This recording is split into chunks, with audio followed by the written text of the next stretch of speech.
في عجالة. ما تعليقك على تقرير الديلي تلجراف أستاذ محمود؟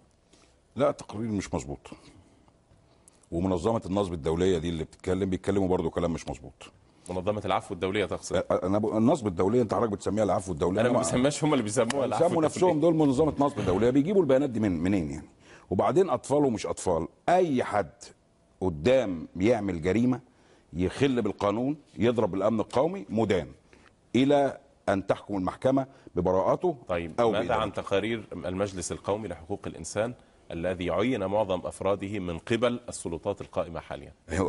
في ناس وقال نفس الكلام في ناس لهم مصالح في المجلس القومي لحقوق الانسان.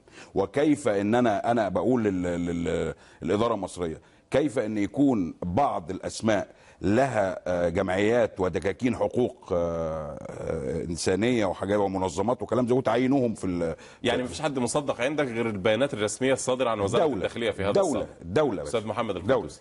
والله أنا بعرف المجتمع المدني وأعرف المنظمات الدولية وأعرف أن هذه المنظمات الدولية الحقيقة كانت منظمات صاحبة فضل في حماية الحقوق وفي حماية الحريات، وأنه لولا تقارير هذه المنظمات الدولية ما تحررت جنوب إفريقيا من العنصرية. مثلا لو كنا أخذنا بالتقارير بتاعة الرجل الأبيض العنصري بتاعة جنوب أفريقيا تبقى سنين سودة، ولو أننا أخذنا بالتقارير مثلا بتاعة نتنياهو في الكيان الصهيوني برضه هتبقى سنين سودة. لكن التقارير بتاعة المنظمات الحقوقية الداخلية والخارجية هي كانت دائما تنصف الإنسان. أود قبل أن أختم أن أحيي الأستاذة عبير سعدي النقابية المصرية العتيدة والتي أثبتت أنها وحدها تزن نقابة الصحفيين بالكامل. أنا في عجالة لأني وعدت الأستاذ محمود أن أسأله